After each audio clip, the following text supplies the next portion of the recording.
नमस्कार साथियों, आज की इस क्लास में हम लोग बात करने वाले हैं पोषण के बारे में, जो कि हमारा जीव प्रक्रम से संबंधित एक विशेष टॉपिक है और सभी परीक्षाओं के लिए बेहद महत्वपूर्ण प्रश्न यहाँ से पूछे जाते हैं। पोषण जो टॉपिक है, इससे पहले हम लोग 2 टॉपिक कवर कर चुके हैं एनसीईआरटी के, जो कि आपकी सेल कोशिका की संरचना और आपका एक टिश्यू वाला ऊतक वाला हम लोग टॉपिक कर चुके हैं। तो आप लोग अगर नए हो तो उस दोनों टॉपिकों को भी चेक कर लीजिएगा एक बार प्ले लिस्ट में जाके। और जिन साथियों ने अभी तक चैनल को सब्सक्राइब नहीं किया है, कृपया करके वो चैनल को सब्सक्राइब अवश्य कर लीजिएगा। पसंद आए तो वीडियो को लाइक भी ज़रूर कीजिएगा। आज का हमारा पहला प्रश्न ये यहाँ पर है, वो है आपका दिए गए चित्र की पहचान कीजिए। जो भी आपको ये चित्र दे रखा है, इसकी आपको क्या करनी है, पहचान करनी है इस चित्र की। ठीक है, इस चित्र की क्या करनी है, आपको पहचान करनी है। ये चित्र किसका है, और ये चित्र आपके एनसीईआरटी की पुस्तक में दे रखा है। एनसीईआरटी की क्लास 7 की पुस्तक में दे रखा है।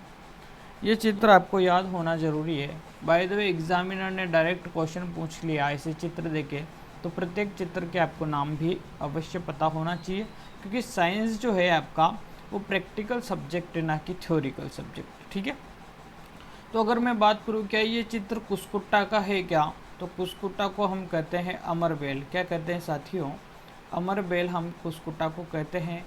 और ये चित्र अमरबेल का नहीं है। अमरबेल जो होती है वो किसी दूसरे पादप पर इस प्रकार से सटी हुई होती है, और उसी पादप से क्या करती है, अपने न्यूट्रिशन लेती है। ठीक है, तो यह तो अमरबेल नहीं है। क्या ये पिक्चर प्लांट है, तो पिक्चर प्लांट को हम कहते हैं घटपर्णी पादप। कौन सा पादप, घटपर्णी पादप हम लोग पिक्चर प्लांट को कहते हैं। तो 100% आपको ये घटपर्णी पादप दिख रहा होगा। इसकी जो संरचना है एक घड़े के आकार की है, और इसके अंदर क्या होता है, जैसे कोई भी इंसेक्ट जो है इसके ऊपर आके बैठता है, तो यहाँ पर क्या है, इसकी जो लुब्रिकेंट संरचना होती है, मतलब यहाँ फिसलन होती है, तो ये कीट यहाँ पहुँच जाता है यहाँ पर। और जैसे ये कीट यहाँ पर पहुँचेगा तो ये जो ऊपर ढक्कन दिखाई दे रहा है ये इसको कवर कर लेगा, और ये कीट ऊपर नहीं आ पाएगा। फिर इसके अंदर क्या होते हैं, एंजाइम्स होते हैं। ठीक है, वो एंजाइम्स क्या करते हैं, इसको पचा देते हैं। इसमें उपर्युक्त जो नाइट्रोजन होती है वो इस पादप तक पहुँचाने का काम इसके एंजाइम करते हैं। ये प्रश्न आपको अच्छे से क्लियर हो गया होगा। अगले प्रश्न की ओर हम लोग बढ़ेंगे। अगला प्रश्न हमारा क्या है, अगला प्रश्न हमारा है, निम्नलिखित में से यहाँ पर पादप कारखाना किसे कहा गया है। पादप कारखाना यहाँ पर किसे कहा जाता है, ये आपको बताना है। प्लांट की खाद्य फैक्ट्री किसे कहा जाता है, तो प्लांट की खाद्य फैक्ट्री किसे कहा जाता है साथियों, जो जहाँ पर सबसे ज़्यादा फोटोसिंथेसिस होता है। ठीक है, जहाँ, क्योंकि खाना कहीं से बनेगा, प्लांट में खाना जब भी बनेगा ना, फोटोसिंथेसिस से, सूर्य का प्रकाश आएगा, इसमें क्लोरोप्लास्ट होगा। ठीक है, वो क्लोरोप्लास्ट क्या करेगा, आपका भोजन बनाने का काम करेगा, और भोजन जो है पत्तियों के माध्यम से ही जो है पूरे शरीर तक पहुंचेगा। हालांकि कुछ कंडीशन में तने भी फोटोसिंथेसिस करते हैं, कुछ जगह पर जड़ें भी आपको दिखाई देगी, कुछ जगह पर आपको शाखाएं भी फोटोसिंथेसिस करती हुई दिखाई देगी। परंतु यहाँ पर कारखाने की बात करी गई है, फैक्ट्री की बात की गई है, तो यहाँ पर ऑप्शन नंबर 1 जो लिखा हुआ है, यहाँ पे 2 है, ऊपर देखना अच्छे से, ऑप्शन नंबर 1 यहाँ पर सही होगा, यानी कि केवल 1 जो लिखा हुआ है वो सही आंसर होगा।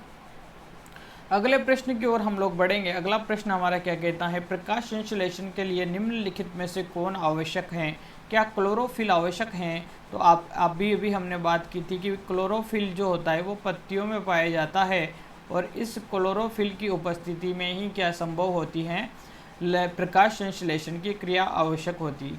तो क्या इसमें सूर्य की रोशनी की भी आवश्यकता होगी, तो भाई बिना सूर्य की रोशनी के प्रकाश संश्लेषण तो हो नहीं सकता।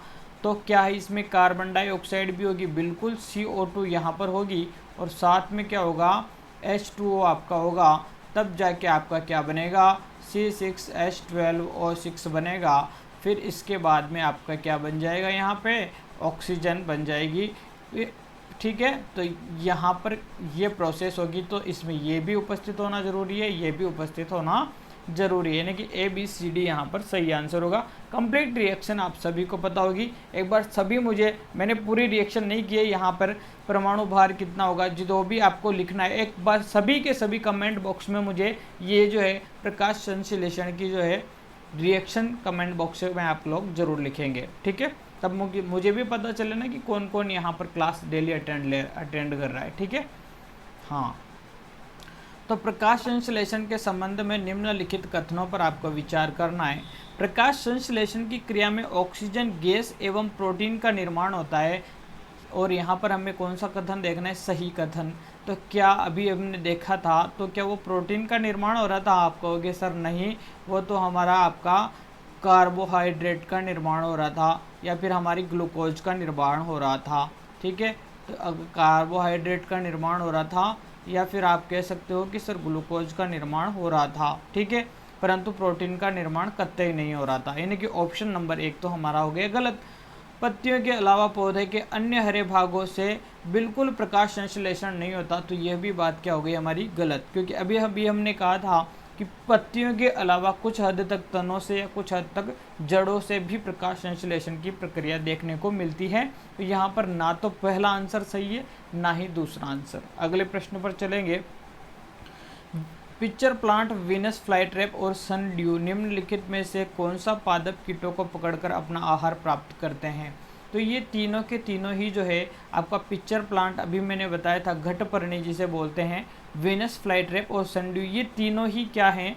कीटभक्षी पादप हैं। क्या है ये तीनों ही? कीटभक्षी पादप, ये तीनों के तीनों हैं कीटभक्षी पादप। तो यहाँ पर ऑप्शन नंबर 1, 2 और 3 बिल्कुल सही आंसर होगा। अगले प्रश्न पर चलेंगे। पौधों के संदर्भ में निम्नलिखित कथनों पर विचार कीजिए। सभी पौधे अपना भोजन स्वयं संश्लेषित करते हैं। सभी पादप अपना भोजन स्वयं संश्लेषित करते हैं और पौधों की जड़ों की सहायता से मिट्टी में मौजूद नाइट्रोजन प्राप्त करते हैं। पौधे जड़ों की सहायता से जो मिट्टी में नाइट्रोजन होती है उसे प्राप्त करते हैं। यहाँ पर पूछा है सही कथन, और पहले ऑप्शन में अगर आप ध्यान दोगे, सभी पौधे अपना भोजन स्वयं संश्लेषित करते हैं, तो यहाँ पर मैं कहूँगा नहीं। पर सर अभी आप बोलोगे कि सर अभी तो आपने बोला कि प्रकाश संश्लेषण की क्रिया से पौधे अपना भोजन बनाते हैं, तो क्या सभी थोड़ी बनाते हैं? सभी नहीं बनाते हैं। कुछ पौधे ऐसे भी होते हैं जिन्हें भोजन के लिए दूसरे पौधों की आवश्यकता होती है, जैसे कि अमरबेल देख लो, आपकी कुसकुट्टा देख लो। अमरबेल अपना भोजन नहीं बना पाती। क्यों नहीं बना पाती? क्योंकि इसमें जो आपका होता है क्लोरोफिल वो नहीं पाया जाता, इसलिए ये किसी दूसरे पादप पर लिपटी होती है, और इस वाले पादप से ये अपना भोजन क्या करती है साथियों? ग्रहण करने का काम करती है। क्लियर? तो यहाँ पर जो आंसर है केवल 2 सही है। ऑप्शन नंबर बी यहाँ पर सही हो जाएगा, केवल बी यहाँ पर सही आंसर है, ऑप्शन नंबर 2, ठीक है। अगले प्रश्न की ओर हम लोग बढ़ेंगे। अगला प्रश्न हमारा क्या कहता है? निम्नलिखित कथनों पर विचार कीजिएगा, और ये कथन क्या है, ठीक है, देखते हैं इसे हम। वह पोषण जिसमें कुछ जीव एक दूसरे के साथ रहते हैं और अपना आवास और भोजन एक दूसरे के साथ साझा करते हैं, सहजीवी संबंध कहलाता है। ठीक है, ये बात सही है। पोषण में जीव मृत और विघटित कार्बनिक पदार्थों को खाते हैं, ये सेप्रोटिक पोषण कहलाता है। पोषण की वह प्रक्रिया जिसमें जो जीव विघटित मतलब खत्म हुए जीवों जो मर जाते हैं ना, मृत और विघटित, उनके कार्बनिक पदार्थों को खाते हैं, ऐसा जो है आपका पोषण क्या कहलाता है? सेप्रोट्रॉफिक का लिखना भूल गया मैं, इसमें देख लेना आप। सेप्रोट्रॉपिक पोषण कहलाता है, यानी सेप्रोट्रॉपिक न्यूट्रिशन कहलाता है। मृतोपजीवी पोषण जिसे कहते हैं, मृतजीवी पोषण जिसे कहते हैं, ठीक है। मृतजीवी इंग्लिश में इसीलिए लिखा है क्योंकि मृतजीवी लिखते हैं तो हर कोई बता देगा, है ना। मृतजीवी पोषण, तो यहाँ पर दोनों ही सही है, और एक भी सही है और 2 भी सही है, तो ऑप्शन नंबर सी यहाँ पर आपका सही होगा, ठीक है। अगले प्रश्न पर चलते हैं। निम्नलिखित में से कौन सहजीवी संबंध के उदाहरण हैं? तो हम देखेंगे कौन सहजीवी संबंध के उदाहरण हैं यहाँ पे। पहला, शैवाल और कवक। शैवाल और कवक क्या सहजीवी के रूप में पाए जाते हैं? शैवाल और कवक अगर आप थोड़ा सा सोचोगे तो सर आप कहोगे कि हाँ सर ये सहजीवी के रूप में पाए जाते हैं। तो मैं आपको पूछूंगा कि कब देखा आपने, कहाँ पे देखा, और इनका संबंध किस में पाया जाता है, और इनके संबंध को क्या कहते हैं, कि तो आपको होगी सर लाइकेन। लाइकेन में शैवाल और कवक दोनों सहजीवी के रूप में पाए जाते हैं। मैं कहूँगा बिल्कुल सही बात है। क्यों? क्योंकि यहाँ पर जो आपका शैवाल होता है, यहाँ पर जो आपका क्या होता है, शैवाल होता है, इस शैवाल में क्या नहीं पाया जाता, क्लोरोफिल नहीं पाया जाता। क्या नहीं पाया जाता? सॉरी, शैवाल में क्लोरोफिल पाया जाता है आपका, लेकिन यहाँ शैवाल में तो क्लोरोफिल पाया जाता है, लेकिन यहाँ पर जो कवक होता है उस कवक में क्या होता है, क्लोरोफिल नहीं पाया जाता है। तो ये जो शैवाल होते हैं ये भोजन के लिए किस पर आश्रित होते हैं, आपके भोजन के लिए शैवाल किस पर आश्रित होते हैं, कवक पर, और कवक रहने के लिए शैवाल पर आश्रित होता है। आवास के लिए जो है ये किस पर आश्रित होता है, शैवाल पर। समझ गए बात को? शैवाल क्या करता है, इसमें तो होता है क्लोरोफिल, तो ये तो क्या देगा, भोजन देगा। इसको क्या देगा, भोजन देगा। क्या देगा, भोजन। ठीक है, और ये क्या देगा, इसको आवास देगा। कवक क्या देगा, आवास देगा। ठीक है, शैवाल आश्रित होते हैं आवास के लिए कवक पर, जबकि कवक भोजन के लिए शैवाल पर आश्रित होते हैं। समझ में आ गई होगी मेरे हिसाब से बात आपको। ठीक है, एक बार और समझाऊँ अच्छे से? ठीक है, एक बार और मैं थोड़ा सा इसको अच्छे से समझा देता हूँ, ताकि आपका जो है कन्फ्यूजन बिल्कुल क्लियर हो जाएगा। इरेज कर देते हैं, इरेज नहीं होगा,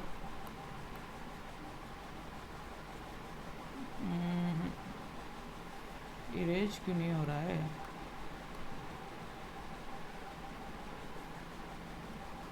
हाँ, हो गया।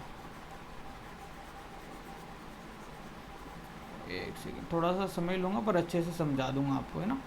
हाँ, एक तो थे हमारे पास क्या, लाइकेन में एक तो होगा शैवाल, ठीक है, एक होगा आपका कवक। ठीक है, अब शैवाल में क्या पाया जाएगा, क्लोरोफिल, और यहाँ पर क्लोरोफिल क्या होता है, नहीं होता। अब इसके पास क्लोरोफिल नहीं है, तो ये क्या करेगा, इसको इससे भोजन लेगा। ठीक है, इससे भोजन लेगा, है ना। तो क्लोरोफिल तो क्या देगा, ये शैवाल तो इसको क्या देगा, इसको क्या देगा, शैवाल भोजन देगा। क्या देगा, भोजन देगा। और कवक के पास आश्रय रहने के लिए स्थान देगा, किसको, शैवाल को। तो कवक क्या देगा, इसको आवास देगा। ठीक है, और इस प्रकार दोनों ही मिलकर अपना काम करते हैं। ओके, अब अच्छे से समझ आ गया होगा। शैवाल और बैक्टीरिया क्या सहजीवी संबंध दर्शाते हैं, तो ये तो नहीं दर्शाते हैं। क्या आपके कवक और बैक्टीरिया दर्शाते हैं, नहीं दर्शाते हैं। पौधे और बैक्टीरिया दर्शाते हैं, क्योंकि राइजोबिजियम बैक्टीरिया होता है एक, आपने नाम सुना होगा, राइजोबिजियम जीवाणु। ठीक है, राइजोबिजियम, बीजियम, ये आपके दाल के पौधों में जो पाए जाते हैं, लेग्यूमिनेसी जो पौधे होते हैं उनमें देखने को मिलेंगे, और ये उनके साथ में क्या कौन सा संबंध दर्शाते हैं, सहजीवी संबंध। यानी कि ऑप्शन नंबर 1 और 4 यहाँ पर सही हो जाएगा। थोड़ा सा मैंने समय ले लिया, लेकिन मेरी कोशिश थी कि इसको अच्छे से क्लियर किया जाए। अगले प्रश्न पर चलेंगे। प्रकाश संश्लेषण के लिए पौधे के किस भाग द्वारा कार्बन डाइऑक्साइड का ग्रहण किया जाता है, स्टोमेटा, रंध्रों के द्वारा। सीधी सी बात है, रंध्रों के द्वारा जो है कार्बन डाइऑक्साइड ग्रहण की जाती है पौधों में। ठीक है, वाष्पोत्सर्जन की क्रिया में भी ये लोग ये भाग लेते हैं। अगले प्रश्न पर चलेंगे, सीधा प्रश्न था, पहले भी हमने इसमें कोशिका के जब पढ़ा था तो इसको हमने देखा था। अगला प्रश्न हमारा क्वेश्चन नंबर 10 है। निम्नलिखित ये पौधे जो है प्रकाश संश्लेषण की प्रक्रिया में जो कार्बोहाइड्रेट का संश्लेषण करते हैं, ये कार्बोहाइड्रेट किससे बना होता है, तो आपको पता होगा जो कार्बोहाइड्रेट बना होता है आपका कार्बन, हाइड्रोजन और ऑक्सीजन से। ठीक है, अगर यहाँ पर प्रोटीन की पूछता, लेकिन प्रोटीन तो बनता ही नहीं है ना। प्रोटीन की अगर पूछे आपको तो CHO, इसमें नाइट्रोजन एक्स्ट्रा कंपाउंड जुड़ जाता है, तत्व जुड़ जाता है। ठीक है, तो यहाँ पर कार्बन, ऑक्सीजन और हाइड्रोजन कौन से में दिख रहा है, पहला, दूसरा और तीसरा, पहला, दूसरा और तीसरा, बी यहाँ पर सही हो जाएगा। देखो यहाँ पर नंबरिंग मिसिंग है, तो थोड़ा आप देखिएगा, पहले में कार्बन है, दूसरे में हाइड्रोजन है, तीसरे में ऑक्सीजन है। अब सीक्वेंस थोड़ा सा चेंज हो जाता है कभी कभी, क्या है वो क्या बोलते हैं, सफल हो जाते हैं क्वेश्चन, सफल मोड पे जब क्वेश्चन बनते हैं तो ऐसे ही उल्टे सुलटे आ जाते हैं यार। थोड़ा सा क्या है, इस टाइप से भी ध्यान देना होता है। कभी कभार क्या होता है, जब एनटीपीसी जैसे एग्जाम होते हैं ना, आपने कभी दिया हो तो एनटीपीसी में इस टाइप के सफल क्वेश्चन देते हैं, और ये सफल क्वेश्चन में स्टूडेंट बहुत ज़्यादा प्रॉब्लम शो करता है। तो ऐसी ही चीज़ों का भी हमें थोड़ा सा ध्यान रखना होता है, क्योंकि कभी कभार बाय द वे बन जाए अपने साथ मूवी, है ना। पाचन तंत्र के संबंध में निम्नलिखित कथनों पर विचार कीजिए। पाचक रस सरल पदार्थों को जटिल बना देता है, हाँ ठीक, जो पाचन में सहायक होता है। चलो देखते हैं।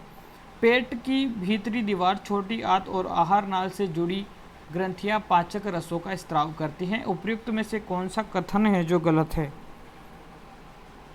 पाचक रस, इसमें से असत्य कथन पूछा है ना, असत्य गलत कथन पूछा है। तो क्या ये सरल पदार्थों को जटिल बनाने का काम करते हैं क्या पाचक रस? आप कहोगे नहीं सर, ये तो जटिल को सरल बनाते हैं सर। ये तो क्या करते हैं, जटिल को सरल बनाने का काम करते हैं। कौन? पाचक रस। जितने भी पाचक रस होते हैं वो जटिल पदार्थों को क्या बनाते हैं, सरल बनाते हैं। ठीक है, अब दूसरा ऑप्शन गलत है ना, तो ये केवल एक ये सही हो गया। पेट की भीतरी दीवार, छोटी आंत और आहार नाल से जुड़ी पाचक रसों का है, ये तो सही है। भीतरी दीवारें पाचक रसों का, छोटी आंत आहार नाल से जुड़ी ग्रंथियां पाचक रसों का स्त्राव करती, ये बात सही है। तो गलत पूछा था, यानी कि ऑप्शन नंबर 1 यहाँ पर क्या हो जाएगा, सही आंसर होगा, बिल्कुल सही। अगले प्रश्न पर चलेंगे। निम्नलिखित में से कौन सा कथन सत्य है? लीवर जो है शरीर की सबसे बड़ी ग्रंथि है, बिल्कुल सही बात है ना। लीवर पित्त रस का स्त्राव नहीं करती है, पित्त रस का स्त्राव करती है लीवर, ठीक है, तो ये गलत है। तो ऑप्शन नंबर 1 यहाँ पर सही हो जाएगा, ठीक है, ऑप्शन नंबर 1 ओनली 1, क्योंकि पित्त रस का स्त्राव करती है। और पित्त रस का जो स्टोरेज होता है,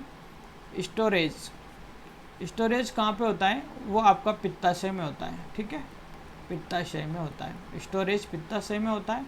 और स्त्राव कौन करता है आपका, स्त्राव करता है आपका यकृत। कौन करता है? यकृत। स्टार फिश के संबंध में निम्नलिखित में से कौन सा कथन सत्य है? अब आप बोलोगे सर ये स्टार फिश कहाँ से आ गई, तो मैं कहूँगा मेरी मर्जी से नहीं लाया हूँ मैं, NCERT क्लास 7, ठीक है, क्लास 7, यहाँ पे ये ऐसा एक अलग से ब्रैकेट में बना के दिया हुआ है उसमें, तो उसी चीज़ को मैं आपको समझाने का प्रयास कर रहा हूँ। तो इसमें देखते हैं क्या कुछ ये पूछ रहा है। स्टार फिश की बहुत यार गजब की बात है, देखना इसमें मैं आपको बताऊं। इसमें क्या था, पहला ऑप्शन जो है इसका मैं समझाऊंगा अभी से इसको। इसके आहार में कैल्शियम कार्बोनेट के जो कठोर कवच वाले जानवर होते हैं वो शामिल होते हैं। जो ये स्टार फिश होती है ना, ये स्टार फिश, ठीक है, ये स्टार फिश मान लो। और जब ये किसी जीव का भक्षण करती है ना, तो जो ज़्यादातर ये कठोर कवच वाले जो जीव होते हैं ना, इसके ऊपर जो कठोर कवच होता है, ये इनके फूड होते हैं। तो ये क्या करती है पता है, ये जो अब इसमें तो ऑप्शन नंबर 2 देखना, भोजन के लिए मुख से अग्नाशय बाहर निकालकर अग्नाशय से जीव का भक्षण करती है, ये बात गलत है, पहली बात सही है। अब यहाँ पर देखेंगे हम लोग, यहाँ पर जो ये जो बाहर निकालती है ना शरीर में से, वो आमाशय को बाहर निकालती है डायरेक्ट। किसको निकालती है?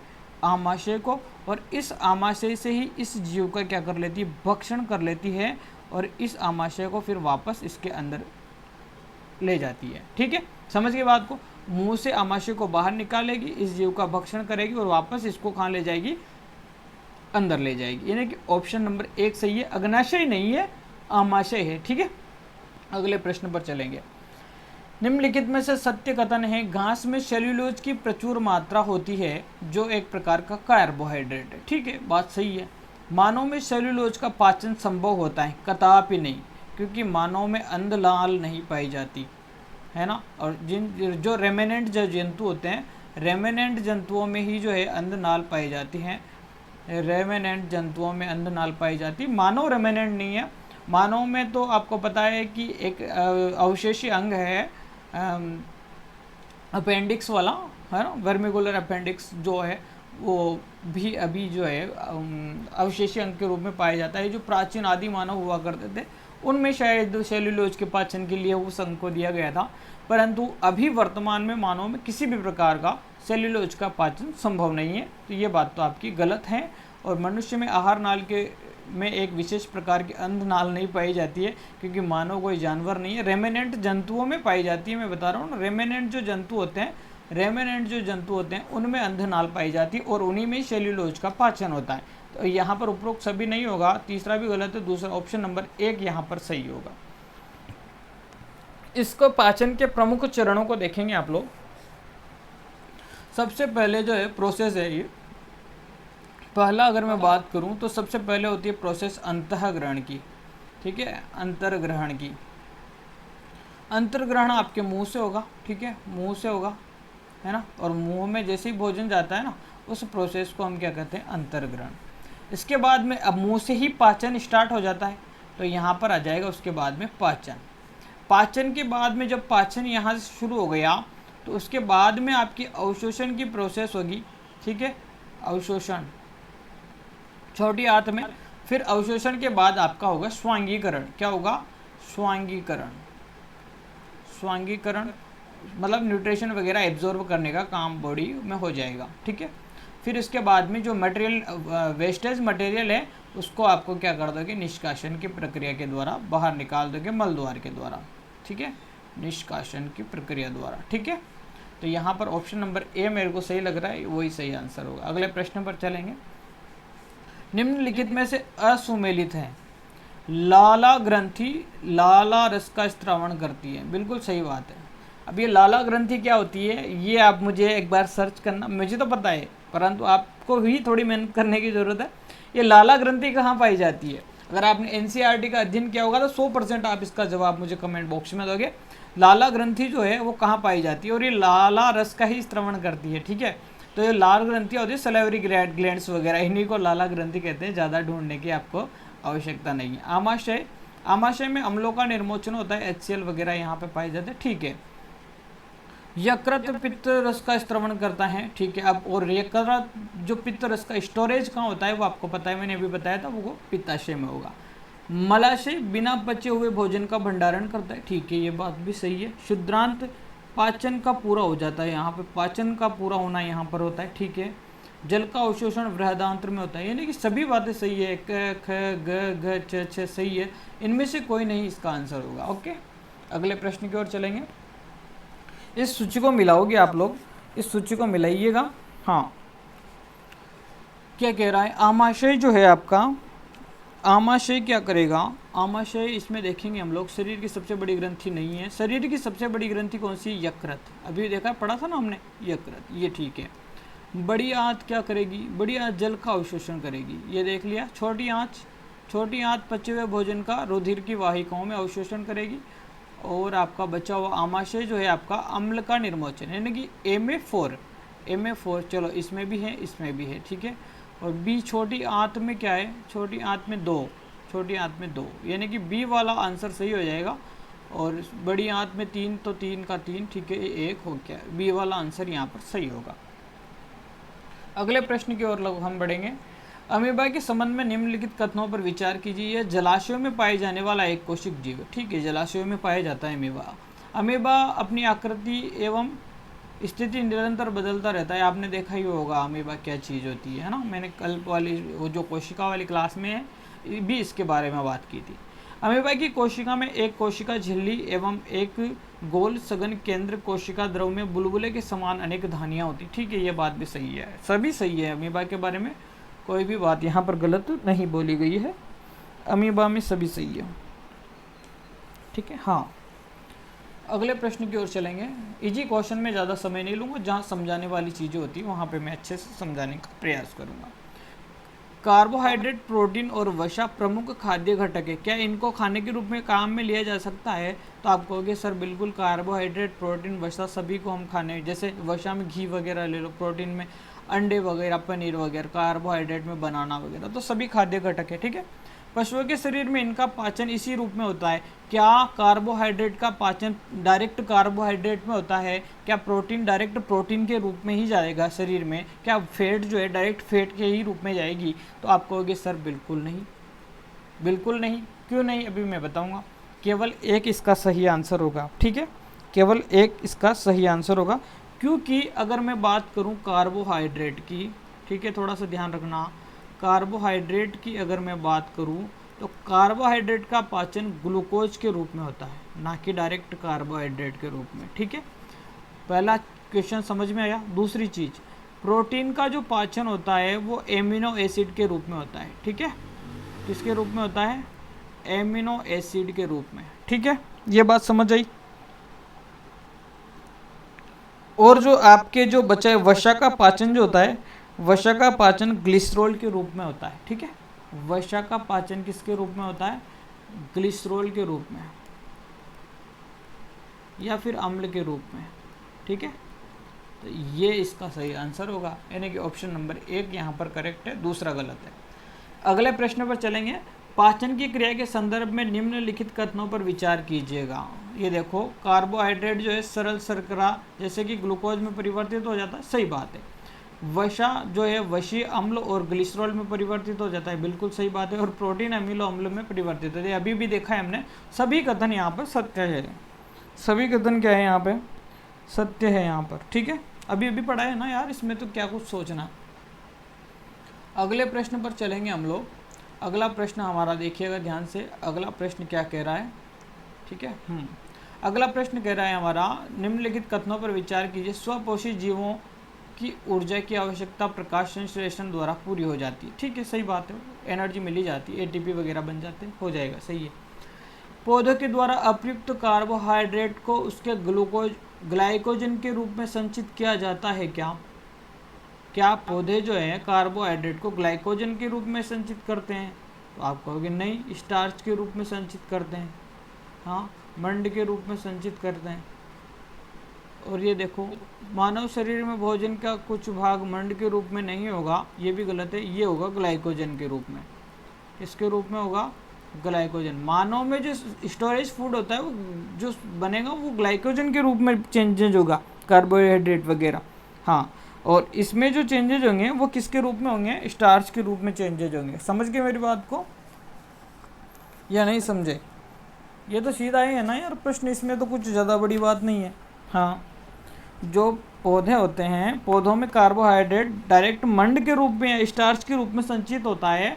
ठीक है, और जो मानव होते हैं उसके अंदर जो है, जो भोजन का जो कुछ भाग होता है, वो जो संचित भोजन होता है वो ग्लाइकोजन के रूप में संचित होगा। यानी कि ऑप्शन नंबर 1 सही होगा, यहाँ पे दोनों गलत दे रखे नीचे वाले। अगले प्रश्न पर चलेंगे।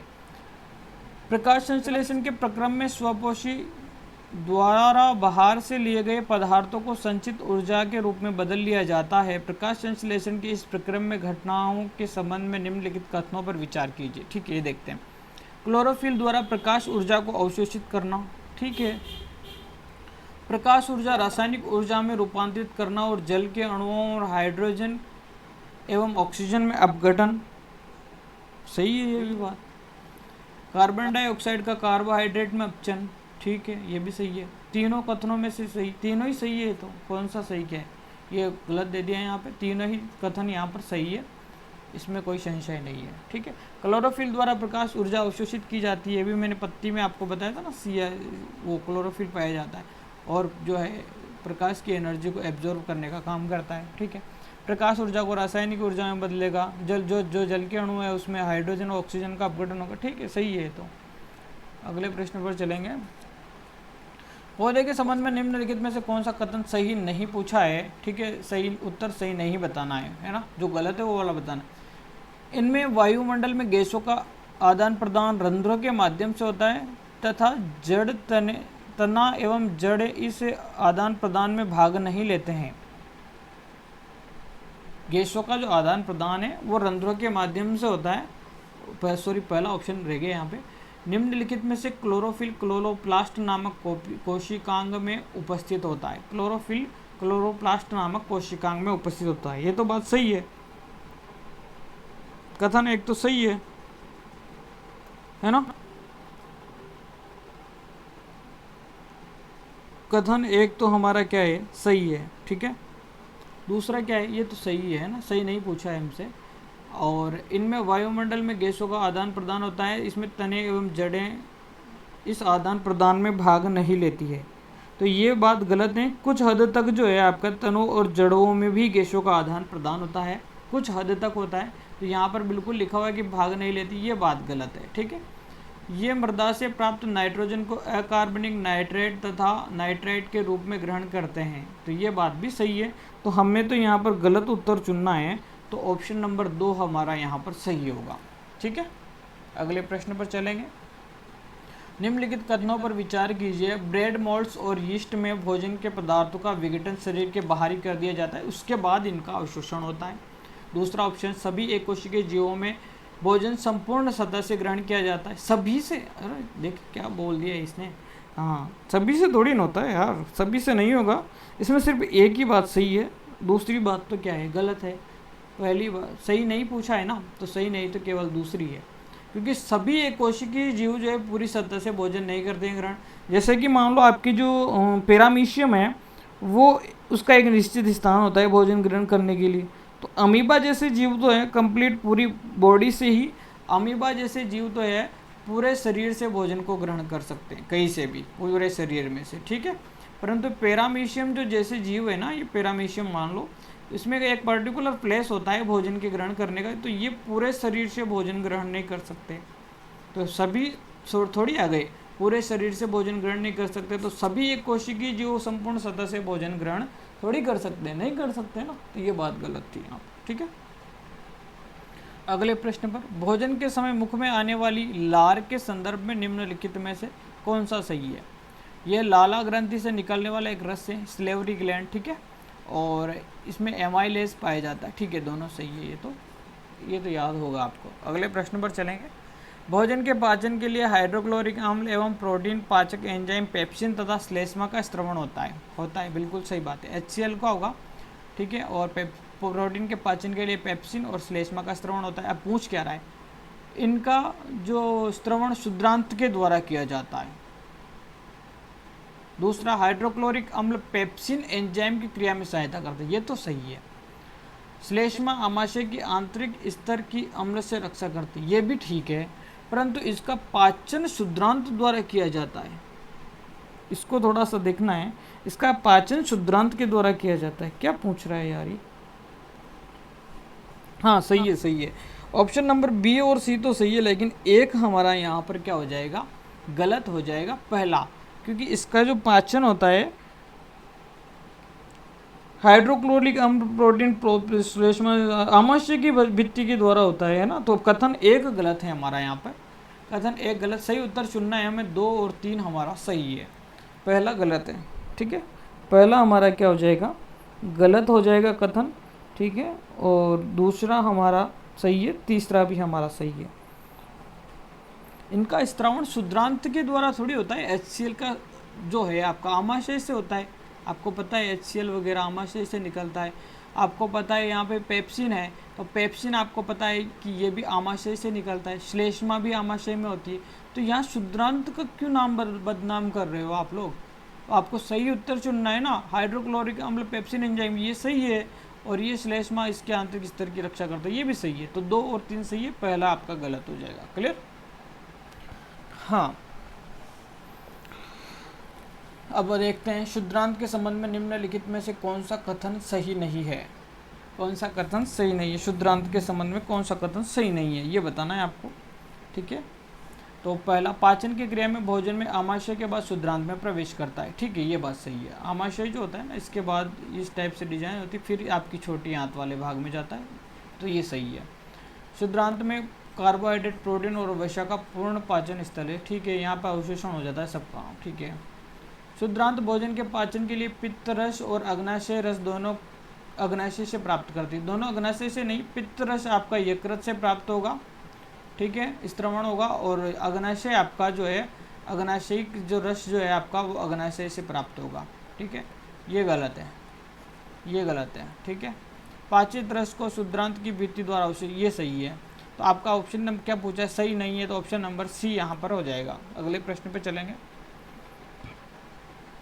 निम्नलिखित कथनों में से कौन सही है, पचने वाले भोजन का अवशोषण बड़ी आंत में होता है, बड़ी आंत छोटी आंत की तुलना में चौड़ी और छोटी होती है, चौड़ी और छोटी होती है। चलो इसका सही आंसर बताएंगे आप लोग सोच के, जल्दी से सोच लीजिए, ये अच्छा प्रश्न है, क्योंकि ये अच्छा प्रश्न है, और आपको पहले ऑप्शन में कुछ गड़बड़ लग रही होगी, जहाँ तक मुझे पता है, ठीक है, जहाँ तक मुझे पता है आपको पहले ही ऑप्शन में गड़बड़ नज़र आ रही होगी। पहले ऑप्शन में गड़बड़ क्या नज़र आ रही है, जल्दी से बताएंगे आप लोग मुझे, कि पचने वाले भोजन का अवशोषण छोटी आंत में होता है ना, तो ऑप्शन नंबर 2 तो सही हो जाएगा यहाँ पर, ठीक है, केवल 2 सही है। है ना, पहला ऑप्शन गलत है। अगले प्रश्न पर चलेंगे। मनुष्य की मुख्य गुहा में निम्नलिखित में से किसका पाचन शुरू होता है? कार्बोहाइड्रेट का। सभी को पता है तो, है ना, कार्बोहाइड्रेट का पाचन होता है। अगले प्रश्न पर चलेंगे। हमारे दैनिक जीवन में जो आहार फाइबर होते हैं उनकी आवश्यकता बहुत ज़्यादा क्यों होती है? अतिरिक्त प्रोटीन प्रदान करने में? बिल्कुल नहीं। अग्नाशय द्वारा स्रावित इंसुलिन को संतुलित करने के लिए? बिल्कुल नहीं। हमारे शरीर में जो अपचित भोजन होता है उससे छुटकारा या पाने में सहायता है, मतलब मल त्याग करने में इसकी जो है सहायता करता है फाइबर से ना, मल त्याग में। तो ये आंसर इसका 3 सही होगा। थकान कम करने से कोई मतलब नहीं है। ये क्लास जो है इसके 30 क्वेश्चन हमारे यहाँ पर समाप्त हो जाते हैं। 30 में से आपके कितने क्वेश्चन यहाँ पर सही हुए हैं, क्लास कैसी लगी और कंटेंट कैसा था, प्लीज़ कमेंट बॉक्स में कमेंट ज़रूर कीजिएगा। और वीडियो अच्छा लगा हो तो इसे लाइक ज़रूर कीजिएगा और चैनल को सब्सक्राइब कर लीजिएगा। बहुत बहुत धन्यवाद।